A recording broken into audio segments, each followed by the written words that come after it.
Assalamualaikum warahmatullahi wabarakatuh. Perkenalkan nama saya Dr. Lutfi dari Universitas Said Asia.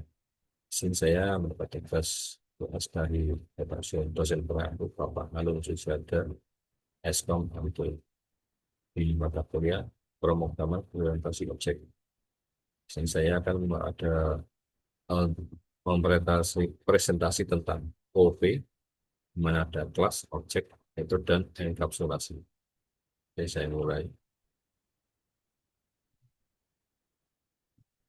Untuk kontennya adalah pertama adalah pengantar OOP, kedua adalah kelas, PKB dan analogi, ketiga adalah objek, perwujudan nyata dan analogi, empat adalah metode, perilaku objek, lima adalah hubungan atribut dan metode, enam adalah enkapsulasi, pengemasan dan penyembunyian, dan terakhir adalah kesimpulan.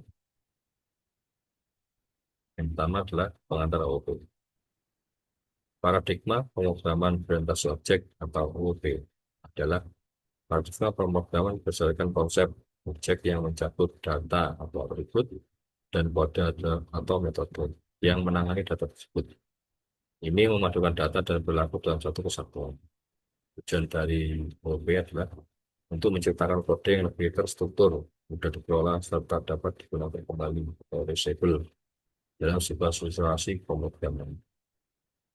Konsep dari OOP adalah kelas, objek, metode, dan enkapsulasi adalah elemen penting yang menjadi fondasi dalam membangun sistem perangkat lunak yang kompleks secara efisien, mempermudah pengelolaan dan pengembangan sistem. Kelas, metode adalah kelas, cetak biru atau blueprint. Cetak biru atau blueprint, kelas berfungsi sebagai kerangka dasar untuk menciptakan objek dengan mendefinisikan atribut dan metode yang diperlukan. Adalah memperjelas karakteristik setiap kelas, mendeskripsikan atribut seperti warna atau merek serta perilaku seperti maju, rem, atau belok. Untuk contoh penggunanya adalah sebuah kelas bernama mobil menggambarkan bahwa semua objek yang berserahkan kelas ini akan memiliki atribut seperti merek dan metode yang beragam untuk menjalankan fungsinya. Analogi kelas, di sini kita bayangkan sebuah pelaksanaan mobil atau blueprint. Yang pertama adalah menentukan bahwa mobil harus punya roda, setir, dan mesin. Yang kedua adalah menentukan cara kerjanya, apa itu maju, mundur, juga rem. Namun, kita tidak bisa menghindari rancangan. Ini adalah objek perwujudan nyata. Objek atau perwujudan nyata. Representasi konkret dari konsep kelas.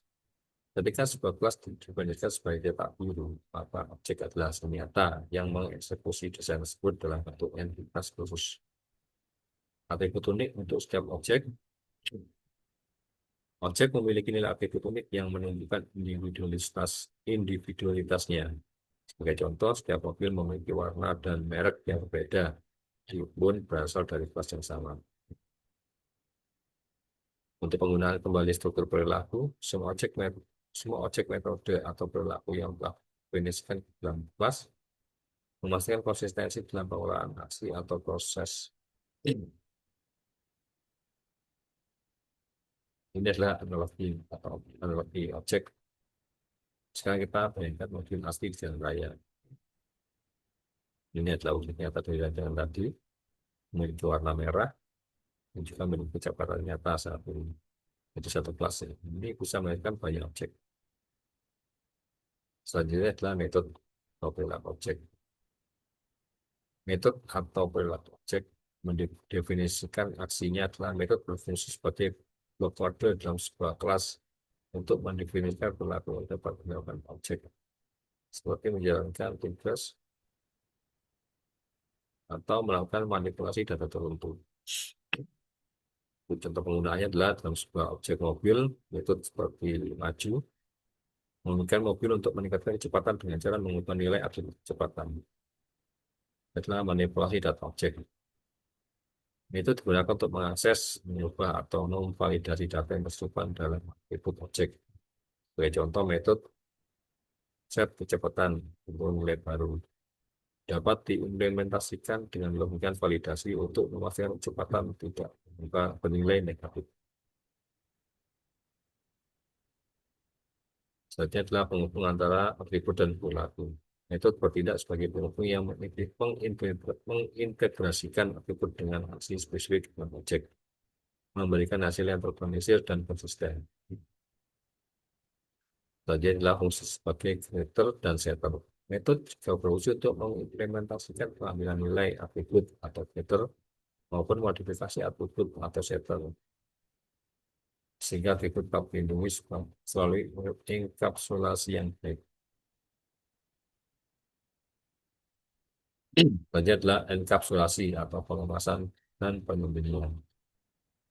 Itu adalah mengontrol kode akses ke data, akses modifier seperti private, mencegah dan mencegah data diakses atau dimodifikasi oleh kode di luar kelas, menjaga integritas objek. Maaf. Selanjutnya adalah hierarki akses, public, protect, dan private memberikan tingkat akses dari umum hingga spesifik, memungkinkan kontrol fleksibel terhadap data. Saja adalah keamanan data. Dengan mengatur atribut menjadi private, potensi kesalahan atau manipulasi data oleh pihak luar dapat dilindungi. Saja adalah hubungan atribut dan metode, interaksi dan terintegrasi.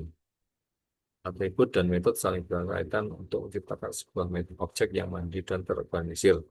Hal ini memastikan fungsi serta data dalam proyek dalam satu kesatuan yang harmonis. Selanjutnya adalah pengaruh atribut pada metode. Metode dalam sebuah kelas dirancang untuk memanipulasi atribut yang dimilikinya, sehingga membuat data menjadi lebih dinamis dan dapat diubah sesuai kebutuhan.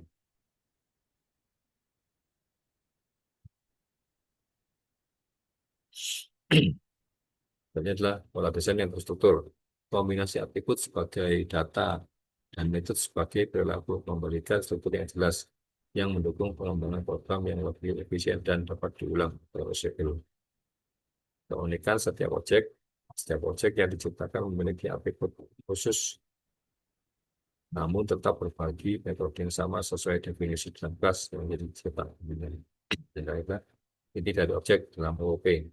Hubungan simbiotik antara atribut dan metode menjadi fondasi utama dalam pemrograman berbagai objek untuk membangun unit yang dapat beroperasi secara sekaligus terorganisir. Selanjutnya adalah peran getter dan setter. Pertama adalah akses terkendali. Getter sebenarnya untuk membaca atribut private, sedangkan setter menyimpan nilainya dengan memastikan logika tertentu terpenuhi. Itu adalah validasi data. Setter memungkinkan validasi data sebelum atribut diperbarui seperti menjamin atribut tetap valid. Tiga adalah enkapsulasi logika bisnis. Getter dan setter tidak hanya meneruskan data, tapi juga mengemas logika tertentu, menjaga manipulasi data dan terkonsentrasi di kelas terkait. Keuntungan dari enkapsulasi pertama adalah peningkatan keamanan data. Datanya dapat diakses atau dimodifikasi melalui metode yang dibutuhkan untuk mengurangi risiko kesalahan. Itu adalah fleksibilitas tinggi.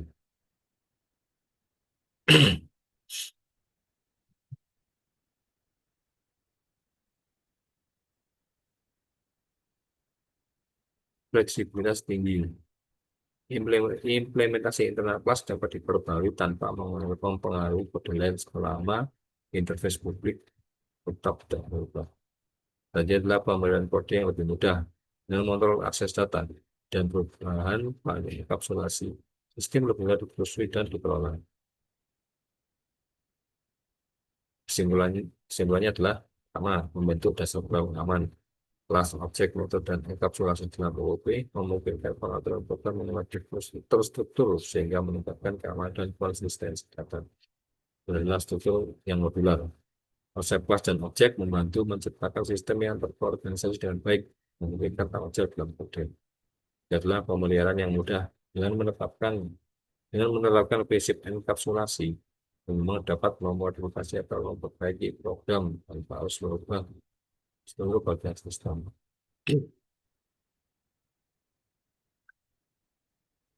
Yang keempat adalah memaksimalkan risk.